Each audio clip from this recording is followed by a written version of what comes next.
Hello everyone, I am Mohammad Irshad. I teach philosophy at Indapus College for Women, University of Delhi. I welcome you all in this lecture. This lecture is on media ethics, which is developed under the course Ethics, Theories and Application. Today, I will only be talking about couple of the aspects related to media ethics. In my next lecture, I will cover the rest of the topics. So the brief outline of the lecture is Introduction, Code of Ethics, Being Ethical in Print Media, Ethical Norms for Audio-Visual Media, Freedom of Press and Right to Privacy, and the remedial measures that we have for the media, and thereafter the conclusion. So here it goes. Most of us acquire the knowledge of contemporary events from newspapers, radio, television, and movies. Recently, the new advancement had taken place, and that advancement is the social media. Social media has also been an important contributor to the knowledge society. It is also known as the key driver of the information in the recent digital age. As it is said by the Philip Graham, that news is the first rough draft of human history. If news is the first rough draft of the human history, then it is our responsibility to always put some efforts and not let others to write the wrong draft of the history. Therefore, it becomes essentially important if this is going to be the first draft of history, that means the news, that we shall continue with our efforts to write down a good, authentic, accurate, reliable and truthful account of the history. A great deal of our emotions, moral, social and political attitudes too, and knowledge are formed by the media, and media plays that crucial important role. Media ethics attempts to explore the question of what is right and wrong, and what are the right and wrong ways to collect and disseminate information. Basically, the entire functioning of media to be morally located. Any democratic way of life, any democratic society, substantially it is dependent upon the existence of free agencies of mass media. And if media is being freed, media is allowed to function as an independent organ of the state that can truly justify its job to keep the public informed and alert about the various issues.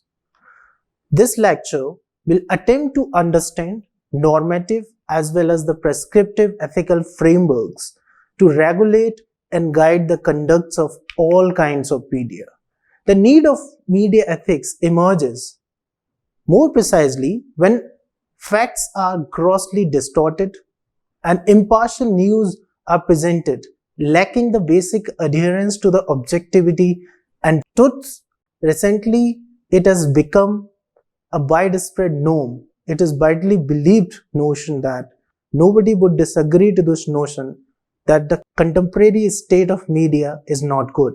They are presenting wrong facts. They are misguiding the people in the name of being impartial to the truth, to the knowledge. So it becomes the responsibility of the media as a student of the media ethics.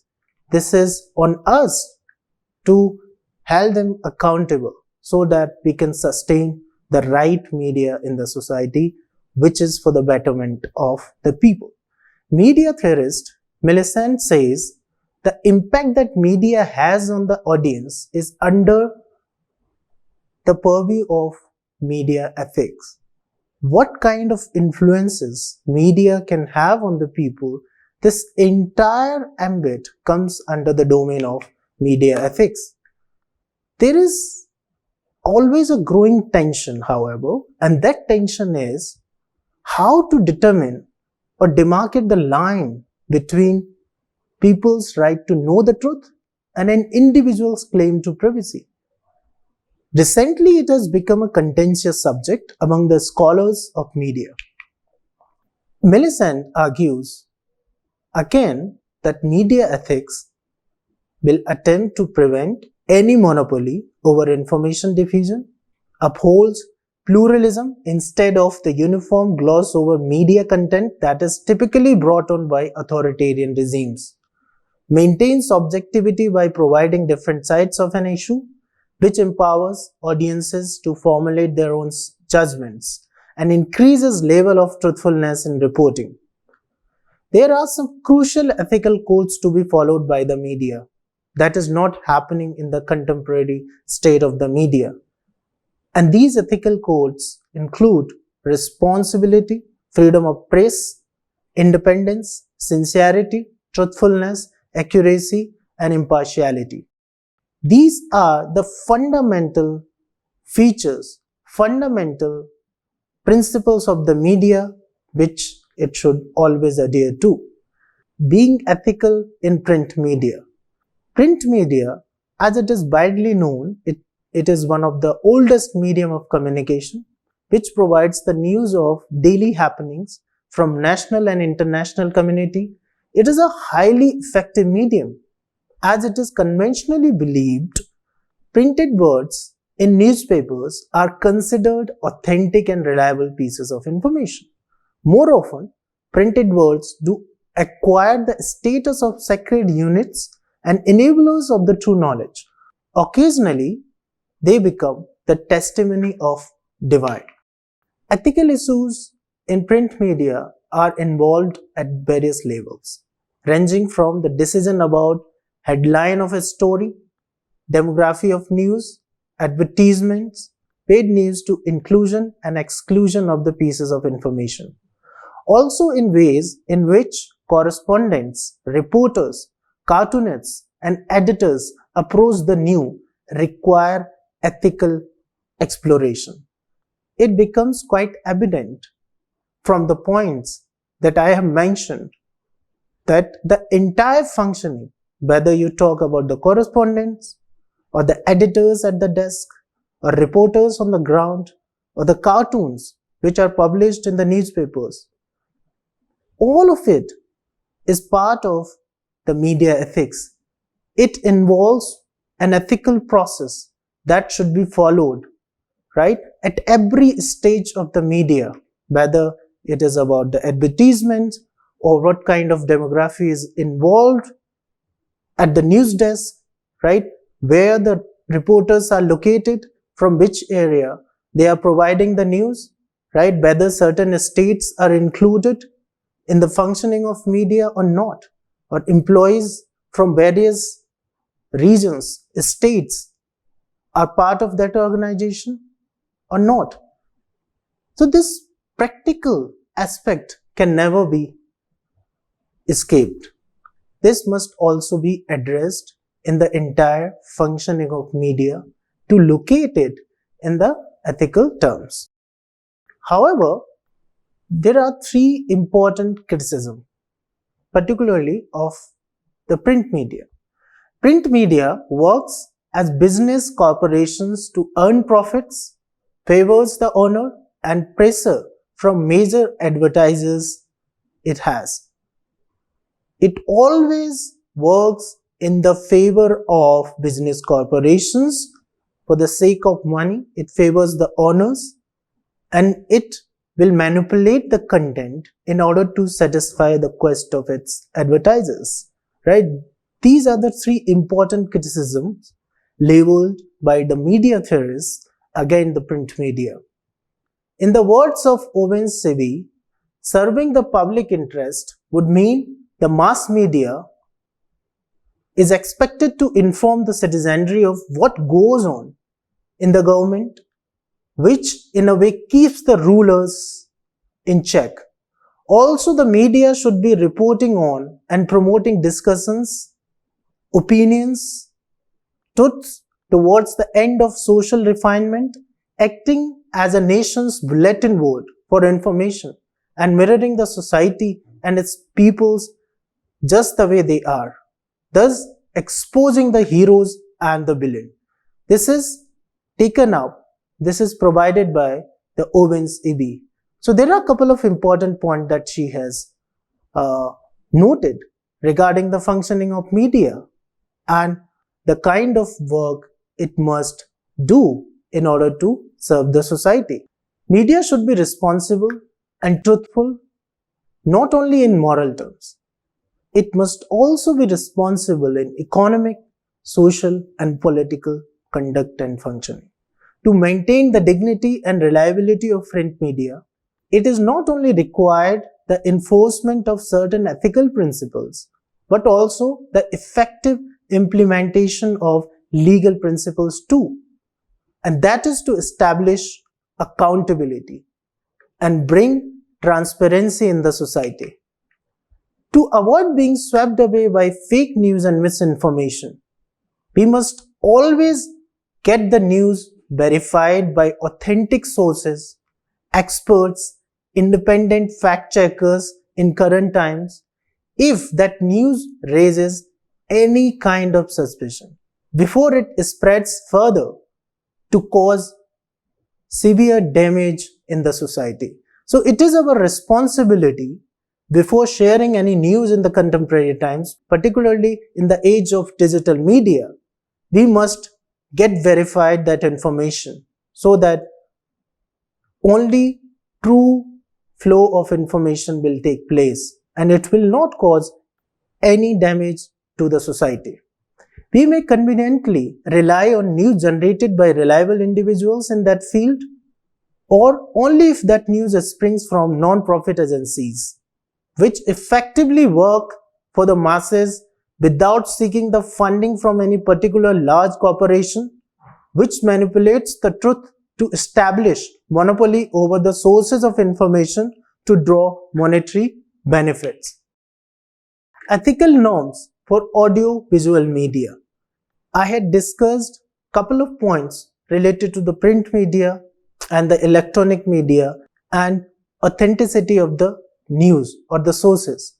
Now we need to talk about the audio-visual medium, which is an important part of the media studies. After the rampant advancements of audio-visual mediums in the last few decades, there has been generated a theoretical and practical vacuum to explore the ethical codes for them. Why this need has been generated? Because earlier, only print medium was working as an effective medium which was widespread in the society. Recently, some new advancements had taken place and thereafter television came into being. So electronic media became another contributor. But just few decades ago, another addition has taken place, that is the audio-visual medium. An audio-visual medium had changed the contours of content, changed the contours of the news substantially. Therefore, we need to locate the ethical prospects related to the audio-visual medium. Though audio-visual medium is very much a part of the television, right? But it has sustained a different identity. It is an issue which must be separately discussed. Issues like religious sentiments, obscenity, and vulgarity came to fore when audio-visual media became the prominent medium of sharing the information, sharing the news. Reading about religious issues, about religious conflicts is not impactful, will not trigger violence much in the society if we compare it to the audio-visual medium. When audio-visual medium presents the same issue before us, we get so triggered and we feel so uncomfortable about these issues. It is most likely to cause violence in the society, at least in those who are failing to understand the various aspects of that news. Therefore, it is a very crucial medium to be ethically reflected, discussed. Otherwise, the society will be in trouble. So these shall not be promoted. These kind of ideas must not be promoted through the audiovisual mediums. Other subjects like violence, marriage, sex, crime deserve special ethical attention. We cannot present them the way we are thinking, right? We need to keep the structure of the society in our mind so that the violence can be avoided. A good structure will sustain, and in the long run, society will live in harmony and peace. Broadcasters were advised to avoid using methods and techniques which can have direct bearings on the people. That means if a broadcaster is broadcasting something which is problematic to the people in the larger interest of the society, which can trigger violence, which can invoke the basic instincts of the human beings, that shall not be promoted. So ethically, it is the responsibility of the broadcaster to have certain ethical norms at the place.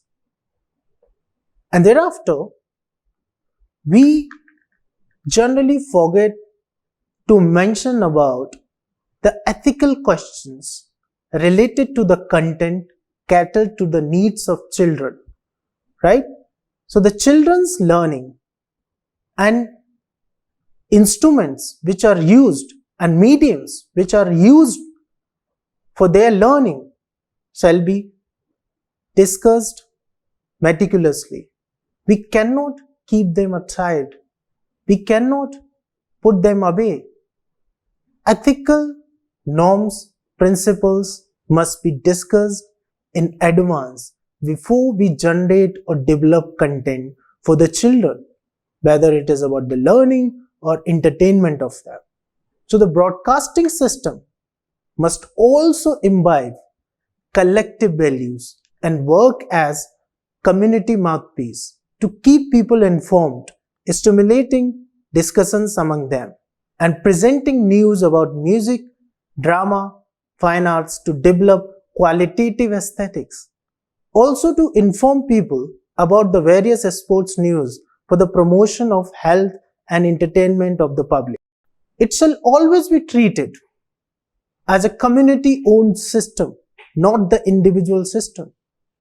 And this community-owned system shall be responsibly exhibiting the aspirations of the entire community, not only of a particular individual or a group of individuals. Millicent effectively argues concept of public interest is at the heart of media ethics and highlights the crucial role of communications sector in shaping the formation of public opinion and civil society movements. Freedom of phrase and right to privacy. Another important feature that we can never avoid. To what extent media is free and to what extent it is not. We need to demarcate that distinction because nothing comes free in a democratic society. Nothing can be given absolute freedom in any democratic setup. It must come with certain restrictions because in a pluralistic society like India, we cannot allow a particular dogma, particular value to persist and to establish the monopoly over the value of others, other communities. So recently it is witnessed under the garb of news, people's right to privacy is grossly undermined. Because of the information revolution, which is also known as the fourth revolution in human history, individuals are exposed to abundance of information through various information and communication technologies that also resulted into the violation of privacy. Privacy is a central theme to human freedom, liberty, and dignity. We can never remove the notion of privacy from the media. Privacy can never be excluded from the discourse of media. It is the central theme which is related to our freedom, our dignity, our liberty. We can never remove the notion of privacy from the central discourse of media. Though the nature of privacy is far broader in its substance, which cannot be loosely confined to data protection and protection of personal information. So the concept of privacy is far broader in its horizons. It covers various topics. It is in contemporary times merely confined to protecting the data of an individual or just protecting your personal information. That is not the literal or actual meaning of the privacy. We always look to find out a more intriguing and nuanced understanding of the privacy, which is far broader in the nature, which covers various range of subjects within its ambit. However, this is not easy to have a discourse around right to privacy and right to know. To strike the balance between the right to privacy and people's right to know is a long theoretical and practical problem.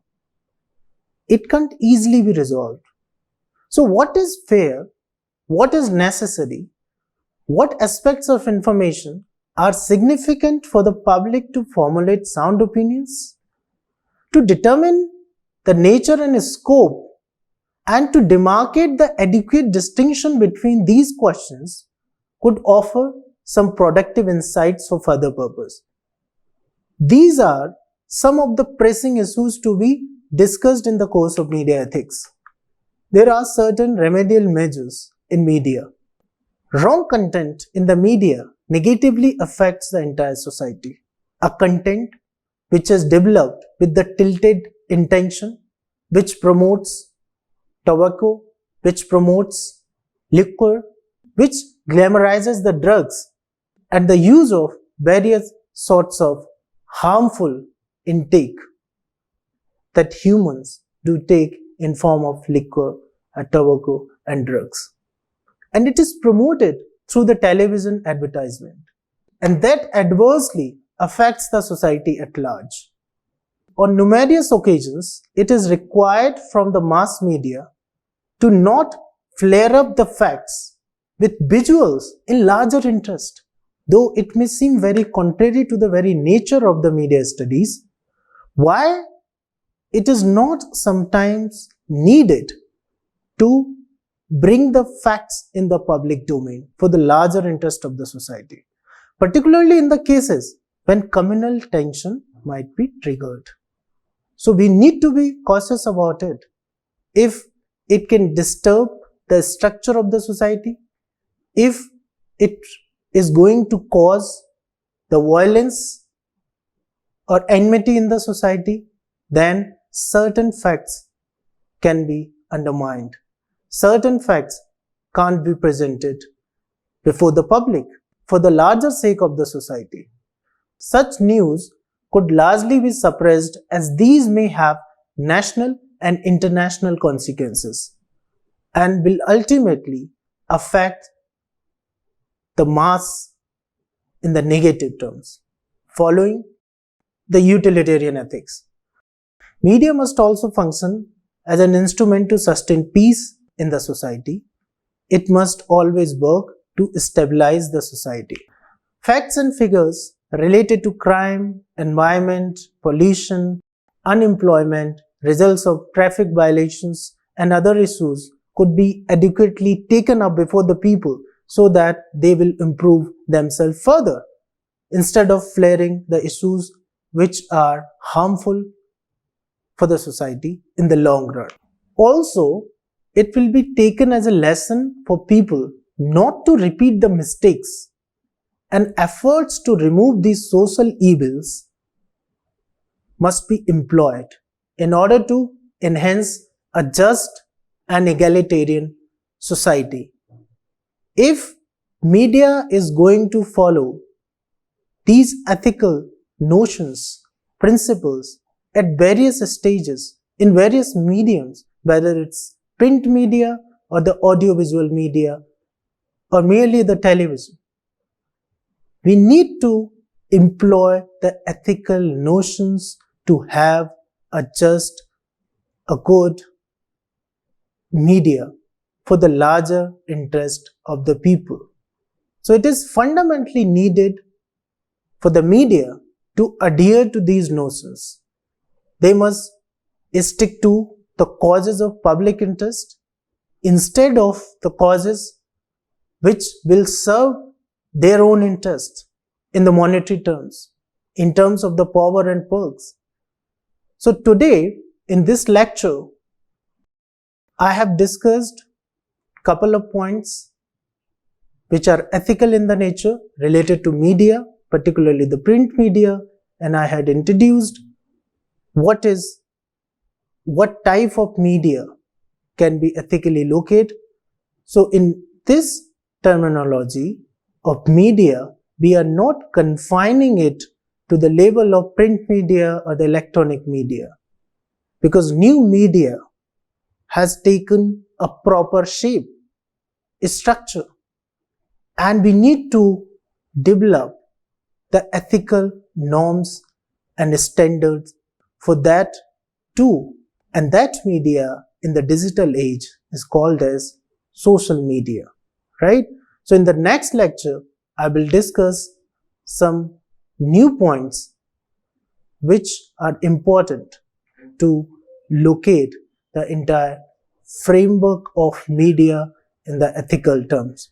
So today, I'm going to end this here and see you in the next lecture. Thank you so much.